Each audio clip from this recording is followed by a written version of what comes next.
welcome to Nirmal Bang, ladies and gentlemen. I'm Hiral Datia. We have with us Jehan Bada, fundamental analyst at Nirmal Bang Retail Research, joining in. Welcome to the show, Jehan, and a happy Diwali and a prosperous New Year to you as well, and in fact to all the viewers. Uh, Jehan, my first question coming to you is, this is a time when everyone actually awaits as to what are the topics that brokerage houses will come up with to start investing in the new Samvat. If I have to come to you to ask you, especially with the kind of topics that you have, from the BFSI space, what's the view and what's the rationale for the stocks that you would select? Yeah, happy Diwali, Hiral, and thanks for having me. So what we have seen is for this quarter, the asset quality stress, which was earlier anticipated, companies have posted better than those expectations. And going forward, we can clearly see that a credit cycle is reviving currently in all results.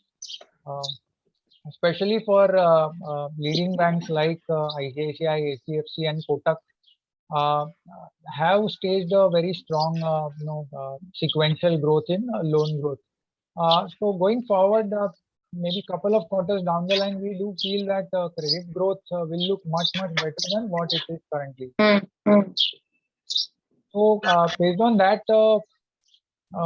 we have from the BFSI space, we have picked SBI Cards and Canfin Homes. So I'll quickly take you through both these companies. Sure. So SBI Cards, as you all know, it's a subsidiary of SBI, and over last decade or so, the company has really done well, improved its market share, and currently it is at number 2 position in the credit card space. If we talk about the credit card industry itself, that industry is expected to grow at 23% CAGR over next 5 years. So this is one of the fastest growing BFSI segments, and we want to catch hold of this particular segment, and that to ride it with a player that is gaining market share. So SBI Card's market share 7-8 years back was around 11%, which it has increased to 19% today. And we feel that it can further gradually improve. Now, quickly, I mean, why SBI Cards? What is the USP? So if we look at a typical private bank, for every 4 debit cards that they will issue, there will be 1 credit card issued. So basically, the penetration level is at 25%. To be precise, it's actually at 28%.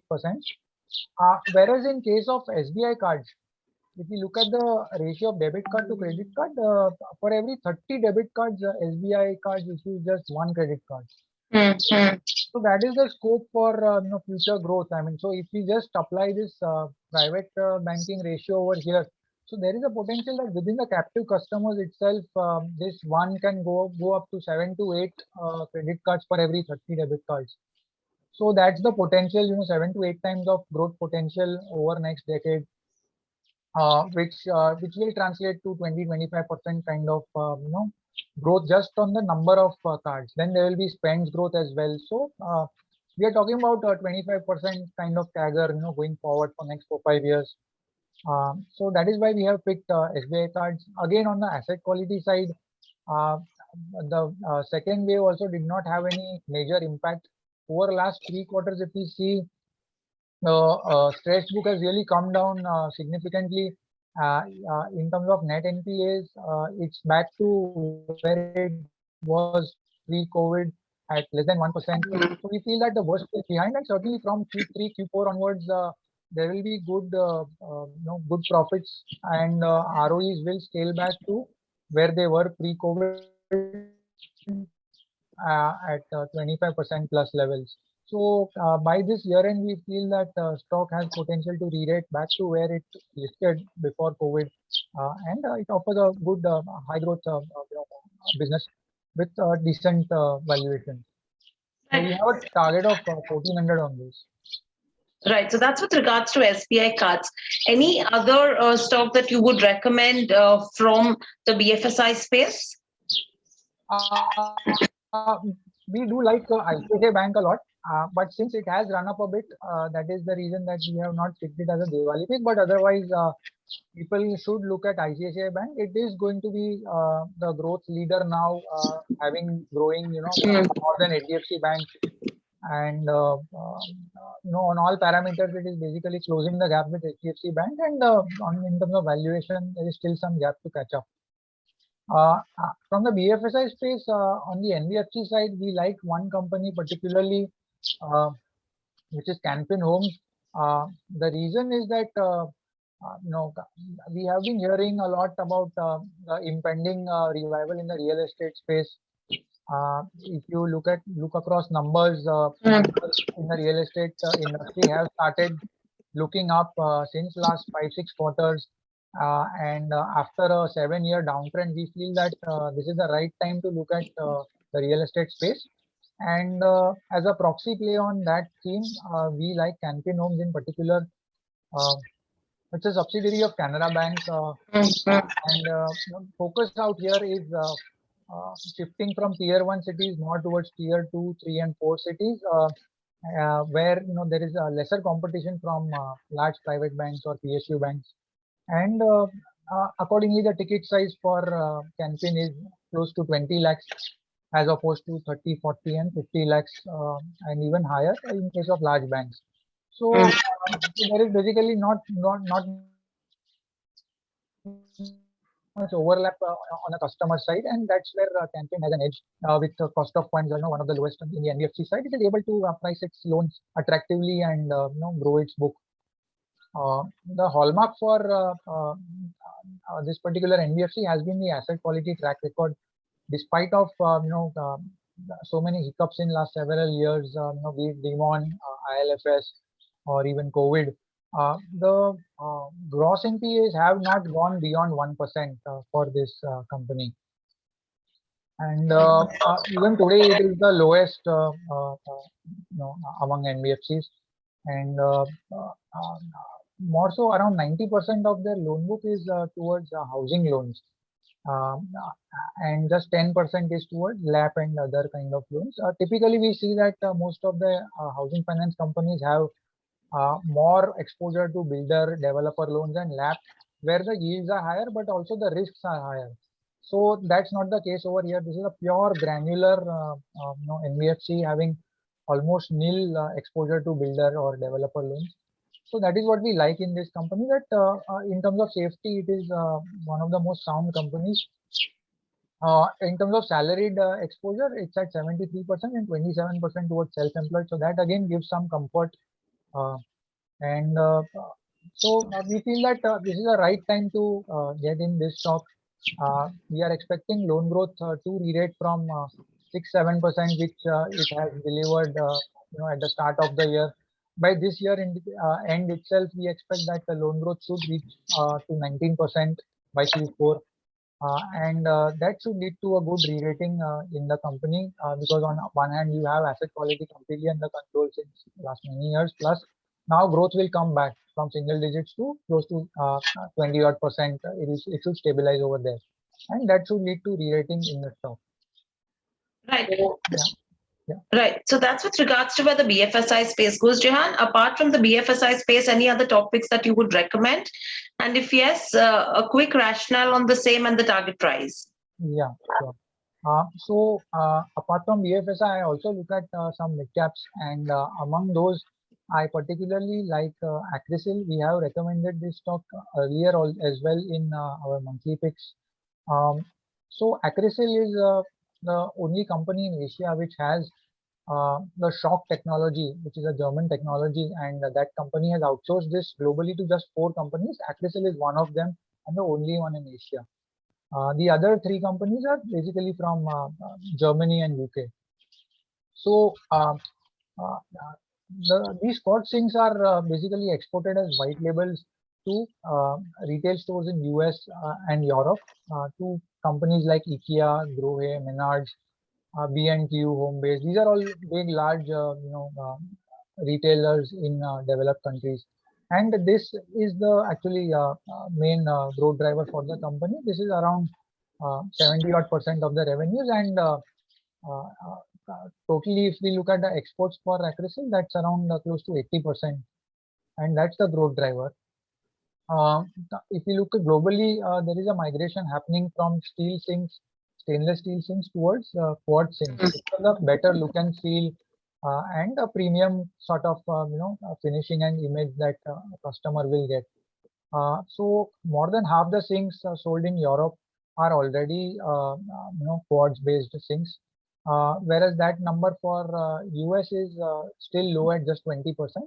And the global average is at just 10%. So basically 90% of the market is there to get captured, with this shift from stainless steel to quartz. And apart from this segment, Acrisil also sells stainless steel kitchen sinks and some other appliances like chimney, dishwasher, cookware, microwave ovens. But these are not the focus area for the company as of now. We are expecting a very strong top line and bottom line growth for the company based on demand that is being generated in developed countries. If we look at the real estate markets in US and Europe, they have been doing very well over last many quarters post COVID. So we are expecting top line growth of 40% over next couple of years, bottom line growth of 57% CAGR. So we feel that this is a strong proxy play on the revival in the global real estate space, and also with limited competition, just four players globally having this technology. We feel it's a sweet spot, and valuations are also attractive. Currently, we value the stock at 25 times September 23 earnings to arrive at a target of 950 rupees. Which is still at a substantial discount to, let's say, domestic building product companies like Kajaria or Cera. So we feel that our target is still conservative, and there could be even further upsides from the target price that we've given. Apart from this, I also like another particular stock, which is a direct play on the EV theme. Which is Sona BLW Precision Forging. It's a new listing. Now it's a basically multi-decadal theme where value migration will happen from at a global level from ICE engines to electric vehicles, and this is a similar kind of migration which we saw in the 90s, where scooters converted to motorcycles, or in 2000s, where the mobile telephony replaced the landlines. So this is a big theme that and not many opportunities available in the listed space in India. So this is one of the best plays that we have on the auto ancillary side. It basically supplies two highly technologically complex systems, and which is reflected in the 6% of sales of their R&D. R&D cost is 6% of sales. So typically, if we see not more than 1% is spent by auto ancillaries as R&D cost. So that also kind of signifies the technological advancement that this company has. Around half of the revenues comes from driveline, which consists basically of differential gears and differential assemblies, and the other half comes from IC engines and basically starter motors for IC engines and micro hybrid engines. Now, EV differential assembly is going to be the game changer for this company, where the market itself is expected to become 3 times over next 4 years. And Sona has a 12% market share over here, which we again estimated to increase to 20%. So there's going to be a multiple increase in this particular segment of EV differential assembly, and that's going to be driving the overall growth for this company. Currently, the EV share in revenues is just 20%, and we are expecting that over the next couple of years, this share is expected to increase to 40%. Wow. And even if we look at the order book currently, so company has almost a 10-year kind of order book visibility from here, and which comes to almost 14,000 crores of order book, compared to, let's say, last year sales were around 1,500 crores, so almost 10 times. But within that 14,000 crores order book, more importantly, around 8,000 crores is for EVs. So we can see that almost close to 60% of the mix is coming from EV. So incrementally, EV share is just going to keep going up. Growing. Yeah, and now obviously, if we look at this company and value it on past valuation, we are going to find it very expensive. Mm. That's not the way to go about for such kind of companies which are offering very high growth over next 10 odd years. So what we have done is we have valued Sona by discounting its FY30 EPS at 15% rate into FY24 and applying a multiple of 35 times, we come to a target of 750. Now, we've been conservative in applying the exit multiple at 35 times. If the growth were to continue, which we expect company to grow at, between 40 to 50% for next 4 to 5 years. So we feel that if even this is conservative, probably it can even command 40 times, earnings, and probably target price could be closer to 800 as well, or even higher. So we feel that investors should not, miss out on this Right. EV theme. And even in listed space, I think apart from Tata Motors, you just have Sona as the other proxy. So yeah, so that's it from my side. Yeah. Right. Thank you, Jehan, so much for getting us these topics, especially from the BFSI space, the auto space as well. And these are segments which are opening up as well right now. Thank you so much for joining us on the show. Thanks, Hiral. Goodbye. Thanks. So those were the topics that we got from Jehan Bada. Now we have Akanksha Jain, fundamental research analyst, joining in as well. Akanksha, welcome to the show. Akanksha, coming to your topics as well, you have one from the telecom space. What would that be? What's the rationale? Yeah. Hi, Hiral. Hi, everyone. That pick from the telecom sector is Bharti Airtel, which is a leading telecom service provider. We like this company because of its strong competitiveness in the market, wherein despite the launch of Reliance Jio, Airtel has been able to maintain its market share of around 28%, which indicates the company is a competitive company. Other than this, in Q1 FY21, the ARPU for the company stood at rupees 146, and management has indicated of improving the ARPU to rupees 200 by the end of this financial year, that is by FY22, and further take it to 300 over a long term. This would eventually happen with the tariff hike, and with this in July, the company has actually increased the pricing of the postpaid corporate plan and the prepaid corporate plan. With increase in our tariff, increase in tariff will lead to increase in the ARPU. Apart from the shifting of the customer to 4G, that is shifting from the lower ARPU to the higher, will also be ARPU accretive to the company. Now, since the company has been able to maintain its market share and accompanied with the higher improvement in the ARPU, will lead to higher growth going ahead, which in turn will improve the margins. With 5G, which is expected to launch in H2 of the next financial year, management sees huge opportunity going ahead, and to reduce debt and to capture the rising opportunity from the industry and to focus on growth, the company is raising rupees 21,000 crore via right issue. With improving financials and monetization of assets, cash flow of the company is likely to improve going ahead, which will help Airtel to manage debt.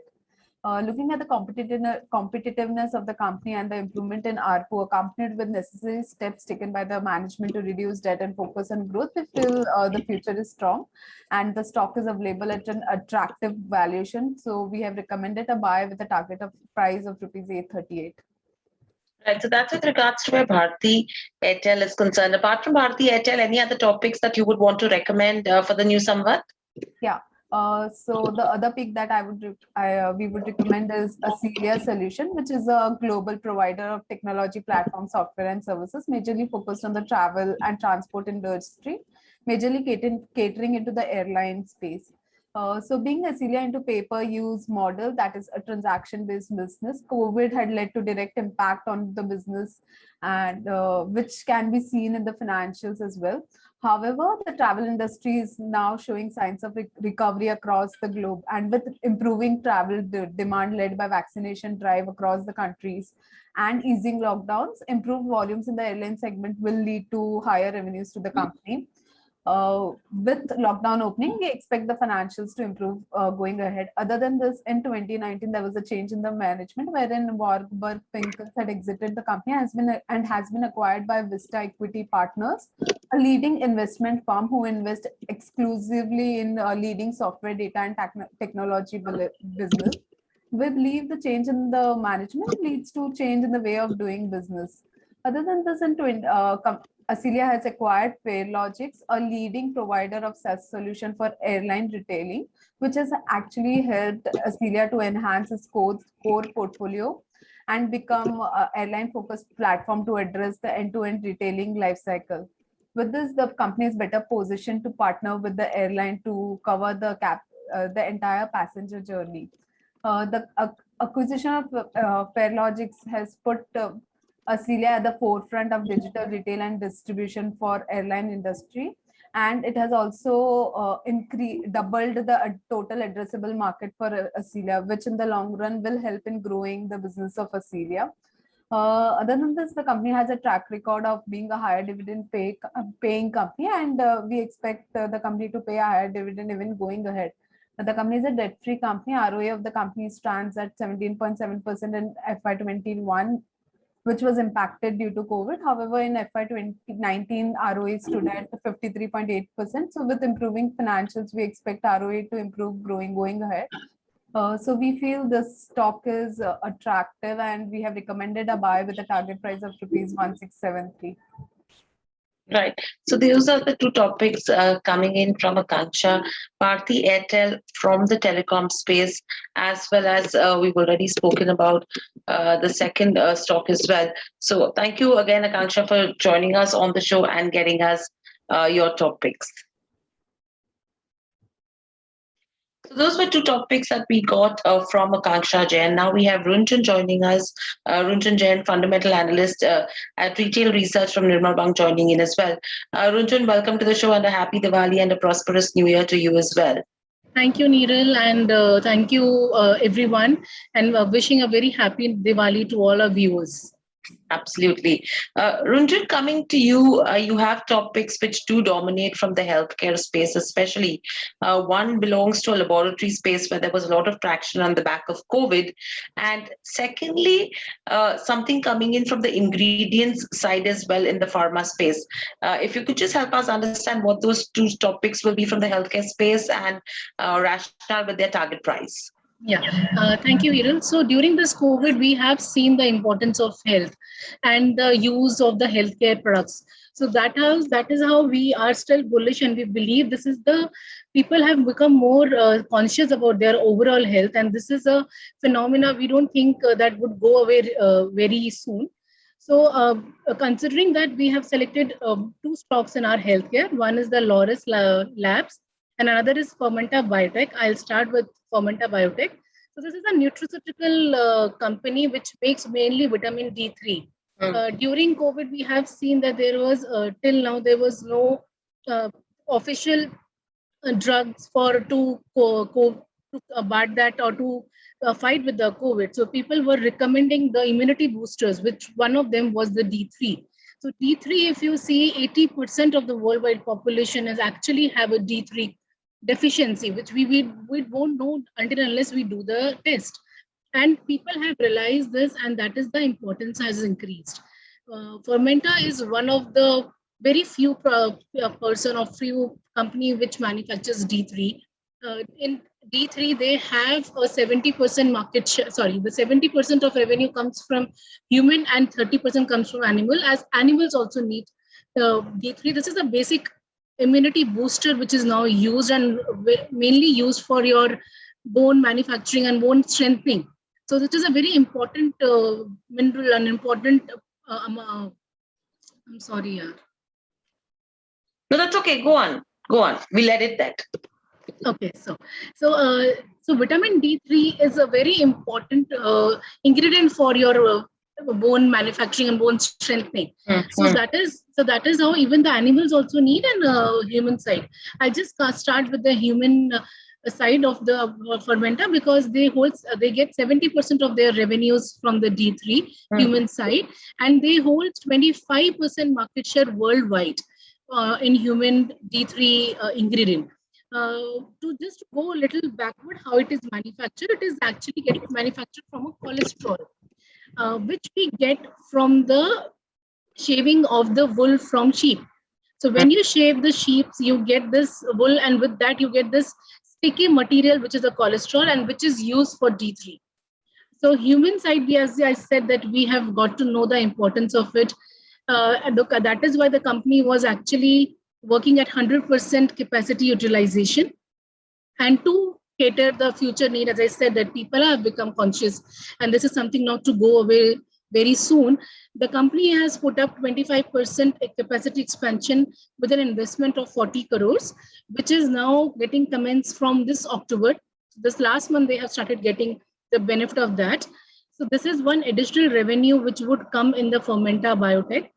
With that, they have also done the backward integration last year and moved and started making the cholesterol itself. Earlier, which they used to outsource to make the D3, and now they are getting and making the cholesterol itself, which would aid the margins. However, the facility was supposed to start in April 2021, but because of the COVID disruptions, they couldn't start that and couldn't get the benefit. So this benefit we have started seeing from the Q2 onwards, and this is something visible from their numbers because the gross margins have started improving from 60 to 70%. So that is a likely trend to continue. Apart from this, they are also started one more kind of a pilot manufacturing, that they have started making cholesterol from the omega-3 extracted fish oil. So when the people manufacturers make omega-3 from the fish oil, the remaining, the byproduct or the the remaining residue is their waste for them. So these people get that waste from these from the omega-3 manufacturers, and that they are using as a cholesterol. Like I told you, this is one way of to get it from the sheep, and the another is this fish, which they started using for the shrimp food. So they are likely to continue and extend this to other animal D3 manufacturing. So they have started manufacturing this on the toll basis currently and getting 10 to 12 crores per quarter revenue with the same company level EBITDA margins. So this is something very positive, because this is an add-on to revenue and would give them so they don't need to extend their facilities for that. Right. So Runjan, what would the target price be on a fermenter? So we have done our rough numbers, and as per us, this company, because of the so many things and so many expansions going on, we have come out with a price target of around 421, and because we believe that this would do an EPS of 21 at least in FY22, where 6 months only remaining. So we are quite positive that on the financial side, top line side, even the margin side, the company is doing very well and should benefit from all this. So that is why we believe that this should go well. Right. Apart from that, you have a buy on Aloris Laboratories as well. So, what would be the top things to note on Aloris Laboratories, and what would the target price be? So Laurus Labs actually started with an API as an API manufacturer, but over the years, in last 2-3 years, because of the change in the environmental and change in the external factors, they have actually improvised their business and become a formulation. So 2 years back, like just to give you an example, formulations used to just contribute 2% of their revenues, which now they're getting 41% from formulations. Okay. So that's the transition the company has made, because the business they were doing is ARV API. When I say ARV is used mainly for HIV and AIDS. So in that, there were a lot of technological advancements happen. To cater to that, the company moved in the API value chain and also to the formulations to de-risk their business. So that is a transition the company has already made, and now getting 41% of revenues are, like I said, from the formulations. Other than that, they are also developed 2 new lines of the business. One is the CDMO business, wherein they are doing the business for other innovator companies, global companies, and getting the revenues. That is as big as now 500 crores of revenues they're getting from that CDMO. Also, the third is they're doing is the synthesis business, which is now on track, and there's a third line of or third factor for the growth for the company. And recently the company also acquired a company called Richmore, which is now renamed as Laurus Bio. So this is into biochemicals and bio bioproducts, which was a new thing. So currently they've just got 25 crores of revenues for this quarter, but this is something a new and future this thing. The company got revenues did revenues of around 4,800 crores in FY21 and targeting around 7,000 plus crores of revenues in FY23, that is next year. That gives them at least 20 to 25% of CAGR growth. With the margins profile which they have, which is 30% plus, is one of the best in the industry. If you see in across the peers, this is 30% is one of the best. So we believe that this growth going on, and the multiple also is not very expensive. The company is currently trading at 20 times on these numbers is not expensive. So we are very positive on it. And the one thing which I'd like to bring to notice, Hiral, is that this company's management is very technical and very passionate and very honest. So that is what something we said. The company's corporate governance is very strong. So that gives us additional confidence on this company. So though the stock has moved quite a lot in last 1 year, but we believe with the recent correction because of this little weak or Q2, we believe this has given a good entry point for the investors and definitely should be a part of your portfolio stock. We are targeting around, our target price is around 720, but we believe this is, as the company would grow, that this can also move up higher. So we are very positive on this. Right. So that's with regards to where healthcare as a space is concerned, pharmaceuticals, you may call it. And lastly, specialty chemicals has also had a good run during COVID. Anything that you think continue to like, Runjhun? Yeah, hi. So chemicals is something, a space we have been hearing is a buzzword in last 1 year because of so many factors. One of the key factors is the China One policy. So China One policies is where the global players and global people are actually looking for an alternative to the China because of whatever happened in China, be it the environmental issues, be it the lockdowns and everything. So this has given India on a global map and actually benefited the specialty chemicals and the chemical player in India.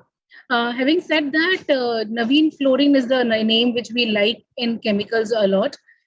Fluorine chemicals is a specialty chemical, and it's something that's very difficult to manufacture. Not everybody can make it, and that is why we also have only 3 players in India, which is SRF, Navin, and Gujarat Fluoro, recently demerged company.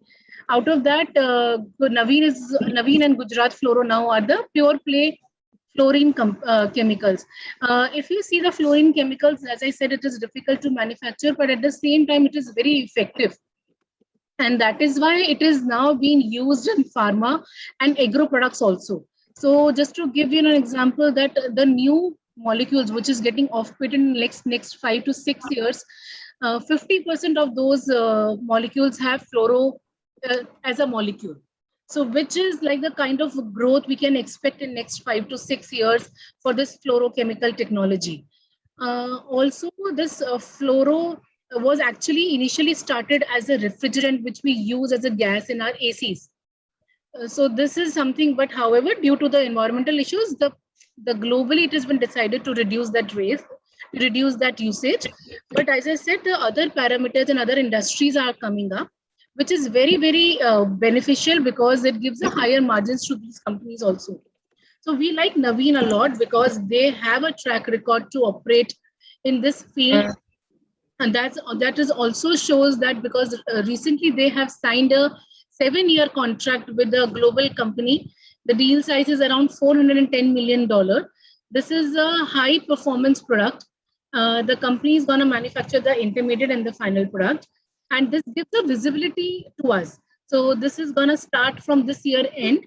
And the company, Navin Fluorine, is putting up $51 million investment to make a dedicated facility for that. So that shows the confidence the company has on this product and on this space. Currently, the 60% of revenues from the high margin products like the specialties and CDMO, which is likely to go up further because of the new parameters or new opportunities coming up. So we are very bullish on this.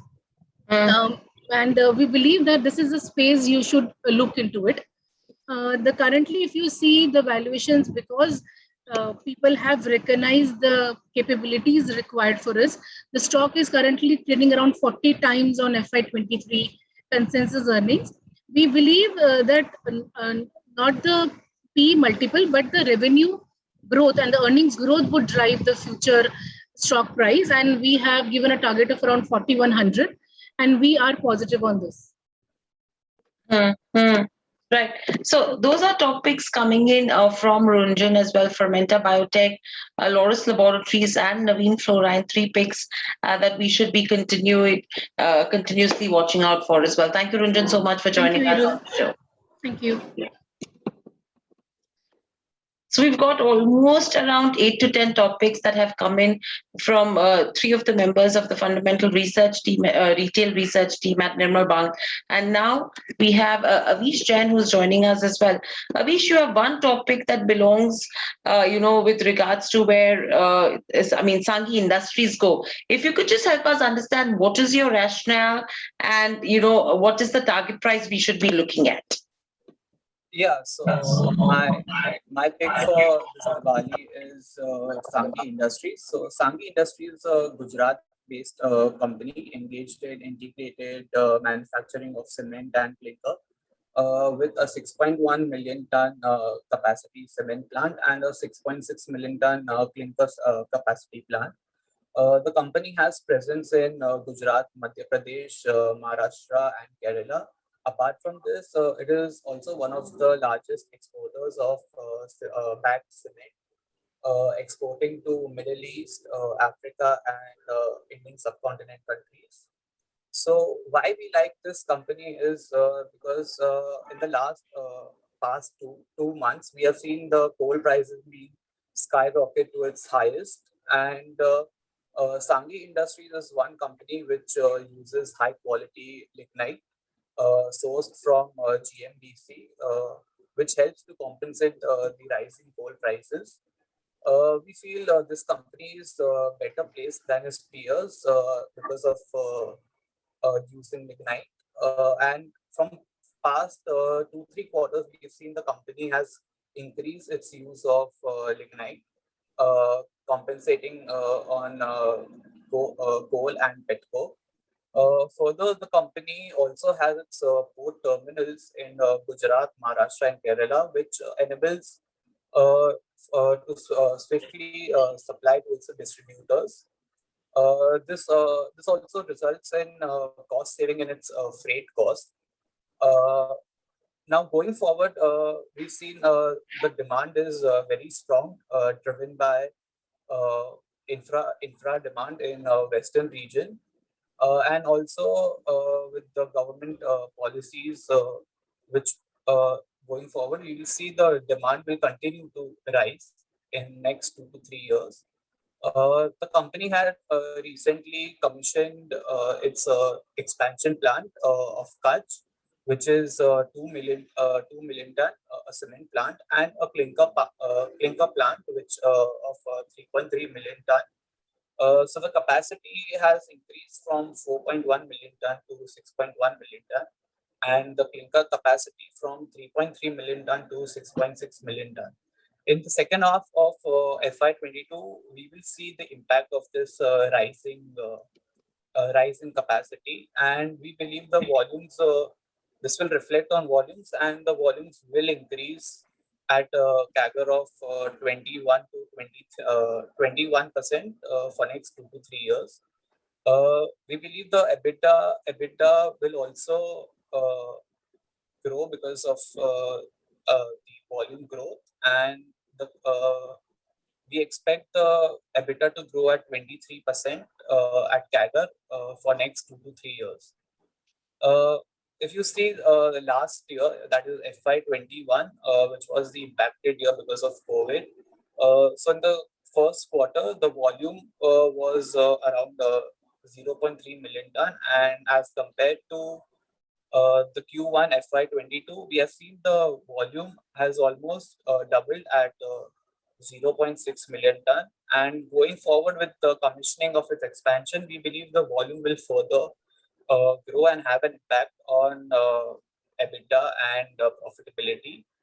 So we value, we are very positive on this company, and we value this company at 8.5 times EV by EBITDA with a target price of 84. Right, so that's with regards to where Sanghi Industries is concerned. Overall, that's the topic coming in from Avish. In fact, that was the full retail research team of Nirmal Bang giving their top picks for the current summer. Thank you so much, everyone, for joining us on the show. Subscribe to our YouTube channel for in-depth interviews of India Inc. and press the bell icon so that you do not miss our updates.